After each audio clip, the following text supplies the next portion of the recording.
I cheated on my husband because he was too good to me. And I felt suffocated. Even now, years later, saying those words out loud makes me wince. It sounds so cruel, so ridiculous that I almost want to laugh. Almost. But it's not funny. It's pathetic. It's tragic. It's real. His name was Jordan, and if I had to summarize him in one word, it would be constant. Not boring, not passive. Constant. Like a metronome for my chaotic melody. I met him when I was 28, and burning out from a lifestyle of late nights and short-term flings. He was different. He was the kind of man who returned your texts, remembered your dog's name, and asked follow-up questions about your day because he actually cared. We met at a fundraiser for a local animal shelter. I had been dragged there by my friend Abby, who insisted I needed better taste in men.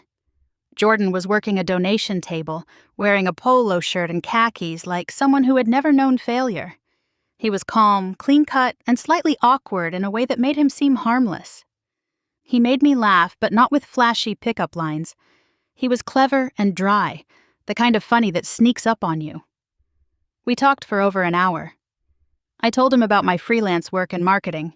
He told me he wrote code for nonprofits. I liked that he was good at something I didn't understand. He asked me out 2 days later. Dinner, not drinks.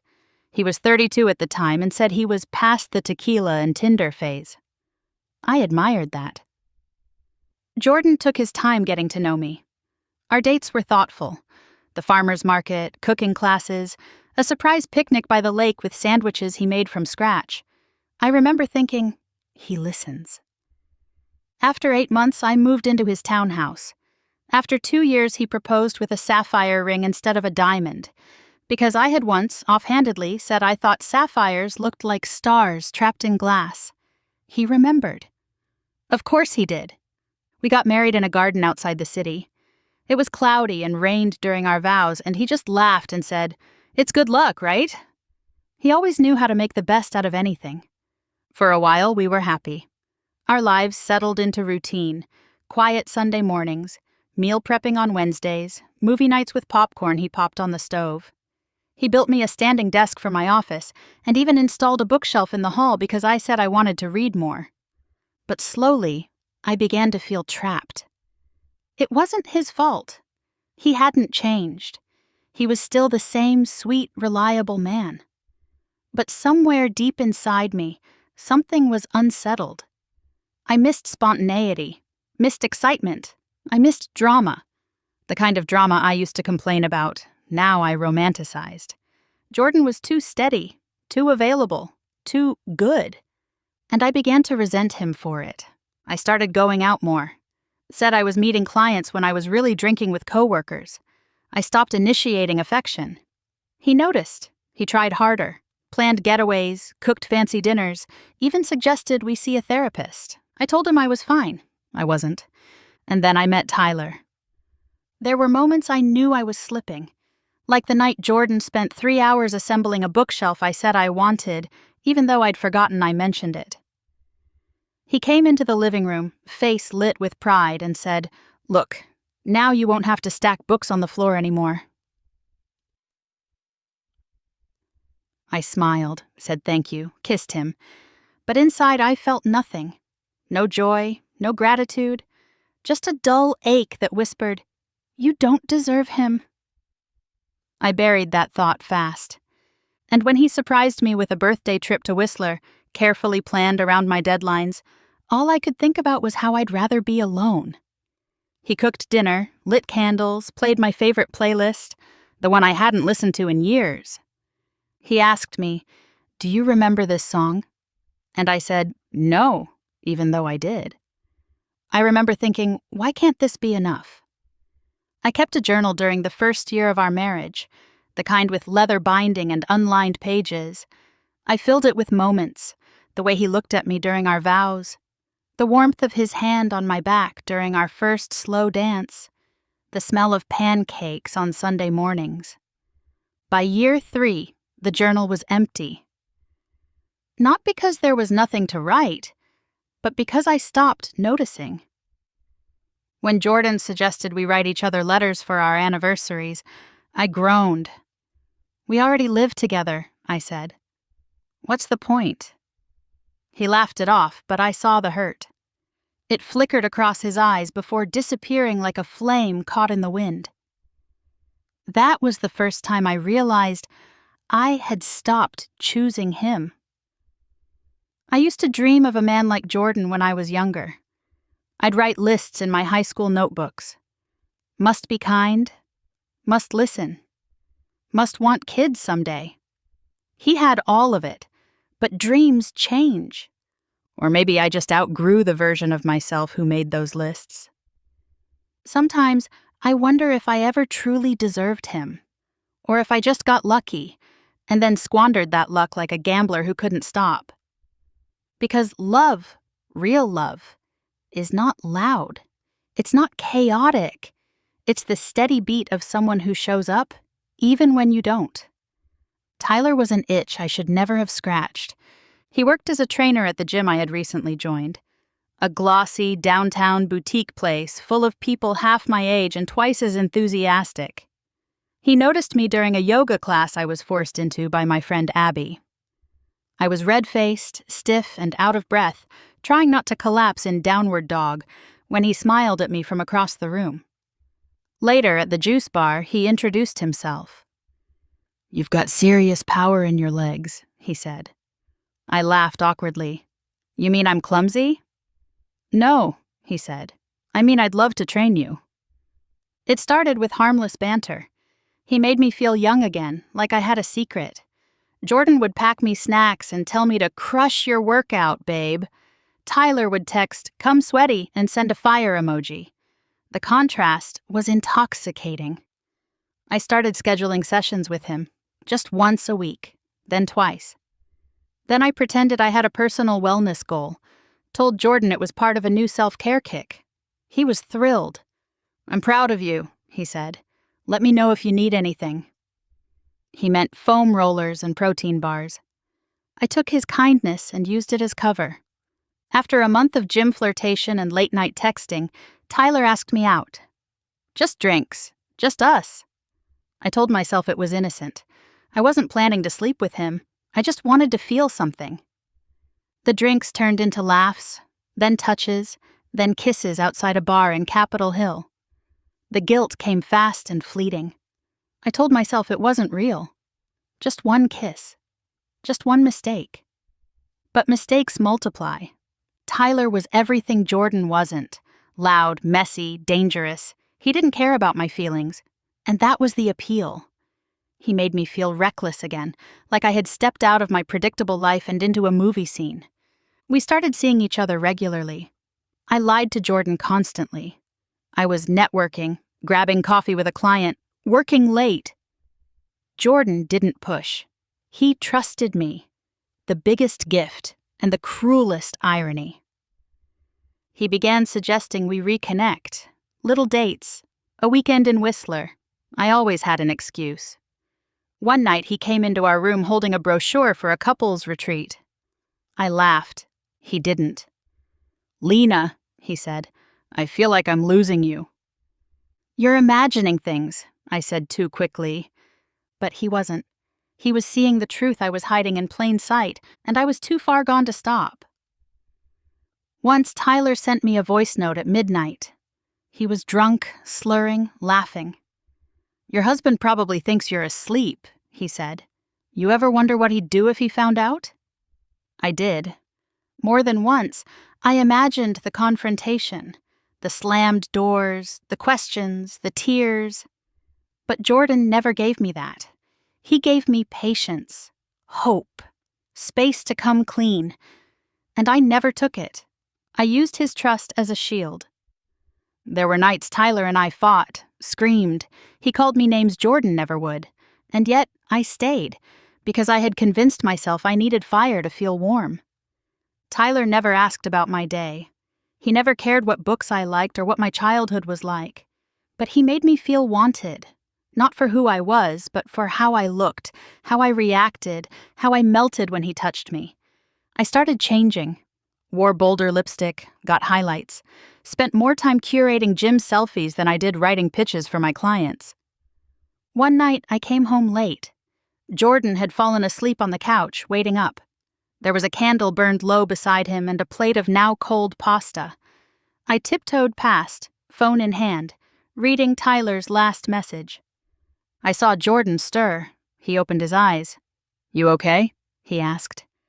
"Just tired," I said. I didn't even look at him when I lied. He used to leave his gym towel in my car. It made everything smell like cheap cologne and ego. I'd roll my eyes and still sniff it when no one was looking. Jordan, meanwhile, had started writing me notes again. He tucked one in my laptop case once, a drawing of a coffee cup with "hang in there" scribbled underneath. I laughed, then I cried. Because part of me knew I was the villain now, and I didn't care enough to stop. The weekend of our 5th anniversary, Jordan went all out. He booked a cabin in Napa Valley, private wine tastings, a couples massage, a surprise dinner reservation at a Michelin-starred spot. He cleared my schedule behind my back by emailing my clients. It was meant to be a celebration, a repair. He told me the plan at dinner on Wednesday night. Spread out the brochure on the table like a child showing off a craft project. "I know we've been distant lately," he said, "but I love you. Let's make time for us." I smiled. "I can't," I said. "Deadline Monday." The lie tasted like acid. He looked like I had slapped him. "Maybe we can push it?" he asked, hopeful. I shook my head. That Friday, I packed a bag and told him I was staying in a hotel downtown to focus. Instead, I drove to Spokane with Tyler. His friend had a cabin by a lake. It was chaotic, full of drunk strangers and bad music. I wore a bikini Jordan had bought me and posted a picture of my legs on the dock. I thought I had blocked him from seeing it. I hadn't. When I came home Sunday night, our house was cold, empty in places. His shoes were gone, his laptop, the framed photo from our wedding trip to Italy. On the kitchen island, a manila envelope, divorce papers. And a note folded neatly. "You lied, and I still hoped you'd come home to me." That line broke something in me, not because I wanted to take it back, but because I realized I had already broken him. I remember every detail of the drive back from Spokane, the music I played too loud, the way my phone buzzed and I didn't check it, the way my stomach dropped when I walked into the house and saw the shoes missing from the hallway. I stood in the foyer for what felt like hours. I read the note over and over. "You lied, and I still hoped you'd come home to me." 11 words that hollowed me out. I fell asleep on the floor, clutching the envelope like it could undo what I'd done. I drove away from that cabin with Tyler asleep in the passenger seat, snoring like a chainsaw. I should have felt guilt. Instead, I felt numb. The sky outside was overcast. My windshield smeared the drizzle like a watercolor painting. I kept imagining Jordan waiting at home with flowers, still hoping I'd change my mind. But the house was silent. A void. Even the dog's leash was gone.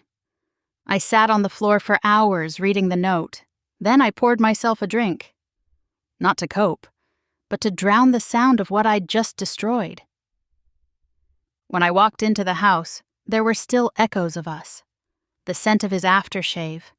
The way the couch pillow was still fluffed just so. The shoes lined up by the door. Except his were gone. It hit me how many little pieces of his love were woven into the house. The coasters, the slippers, the chipped mug I always used that he never threw out. I had thrown out something irreplaceable. And for what? The fallout came fast and brutal. Jordan didn't call, didn't text, didn't rage or cry. He just disappeared. The man who once wrote me poems on Post-its now treated me like a ghost. It was worse than yelling. Worse than slammed doors. His sister Danielle unfriended me on everything. When I texted her, all she sent back was, "You really hurt him." That was the last message I ever received from anyone in his family. Mutual friends picked sides. And not mine. Abby stopped returning calls. Brad, who had been at our wedding, blocked me on Instagram. People I'd spent holidays with acted like I'd never existed. Then Tyler vanished too, He stopped responding to texts. I went to the gym. He was no longer there. I later saw a tagged photo, him at a bar with a brunette half my age. The caption, "No more stress, just vibes." The comment under it? "She's way better than the last one." I wasn't even a name anymore. Just a last one. Work came next. Someone, I still don't know who, shared my Instagram photo with HR. The one from the lake. The one where I looked free and fake. HR called me in for a culture and values conversation. My manager said, "It's become a distraction." I was told to resign. Savings drained fast. I moved into a studio in Capitol Hill with peeling paint and a faucet that wouldn't stop dripping. I ate microwave meals and stared at walls where photos used to hang. I went days without speaking out loud. Meanwhile, Jordan thrived. At least that's what it looked like. His social media was subtle but damning. Photos of hikes, smiles, a new apartment with plants in every window. And then her. She appeared in the background at first, then closer, then tagged.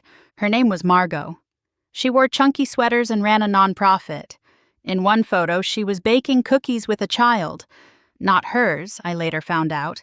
Just a neighbor's kid. Her captions were quotes from Rumi. Her comments were filled with hearts. One from Jordan. "You make life better." I read it 4 times. It wasn't jealousy, it was realization. This was what he'd wanted. Peace, partnership, someone who showed up, and I'd traded it for chaos. Danielle, his sister, had always defended me. Even when we fought. Even when Jordan doubted himself, she said, "She loves you, don't worry." After the divorce papers were filed, she sent one final message. "You broke him. And for what? A fling?" I didn't reply. What could I say? I started attending yoga classes again, hoping to feel something. Balance, peace, anything. Instead, I watched women who looked like I used to be. Confident, rested, unburdened. At home, I'd stare at the wall where Jordan used to hang his keys.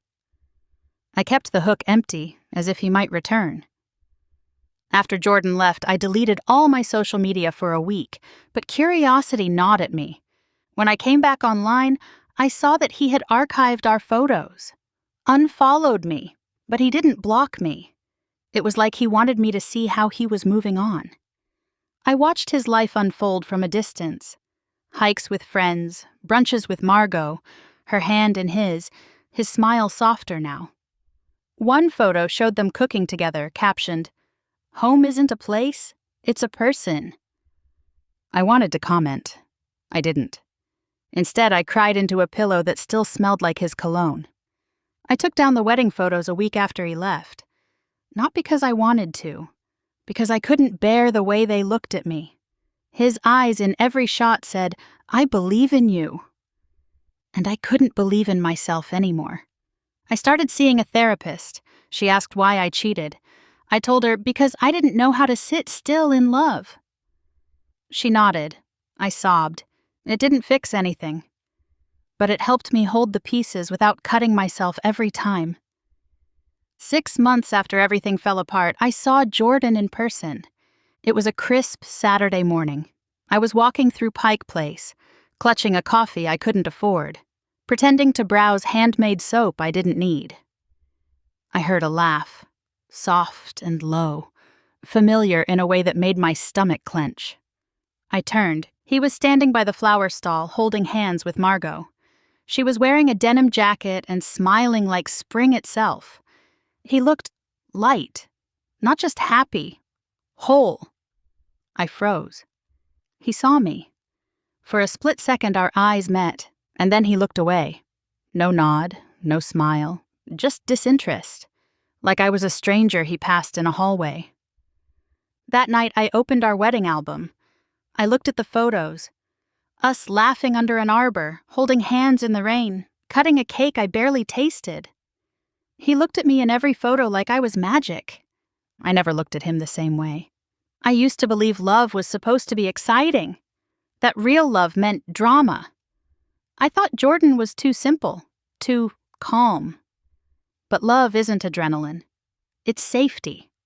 It's showing up. Every day, even when things aren't easy. He had done that, and I hadn't. I check his Instagram sometimes. He and Margot adopted a rescue dog. They grow tomatoes on their balcony. They volunteer at a food bank every third Saturday. He posts less now, probably because he's living more. As for me, I'm still in that studio. I freelance when I can. I try to smile at people. I try not to cry when I hear "our song" in a grocery store. This story doesn't end in redemption. I don't get him back. I don't find a new man who sees me. I don't suddenly learn how to love better. I just sit with what I did, because sometimes that's all there is: the truth, the loss, and the life you now deserve. Sometimes I draft apology emails I never send. I imagine what I'd say if we bumped into each other again. I'd ask if he was happy. I know he is, but I still want to hear it. I once walked past their building. I saw her, Margot, watering a plant on the balcony. Jordan came up behind her, kissed her temple. They laughed. I ducked behind a parked car, heart racing. What would I have done if he saw me? Run, smile, cry? None of it would have mattered, because I no longer matter in his story, and I don't deserve to. I once saw a quote online that said, "Sometimes the person you want back is the one you least deserve." It stayed with me. I think about Jordan more often than I admit. Not in a hopeful way, in a quiet, mourning way, like remembering a dream that was too beautiful to last. There are nights I wake up reaching for him. Mornings when I make coffee and automatically pour 2 cups. I sit in silence, staring at the second cup until it's cold. That's my penance, a reminder that I had something rare, and let it go for a spark that never became a flame. Last week I saw a little boy in a cafe wearing a superhero cape. He reminded me of the names Jordan and I once picked for our hypothetical children. I used to imagine our future: lazy Sunday breakfasts, soccer games, camping trips. Now someone else lives in that dream, and I'm just the woman who gave it away. If you've ever been loved the way I was, don't run from it. Don't break it just to feel alive, because some mistakes don't come with second chances.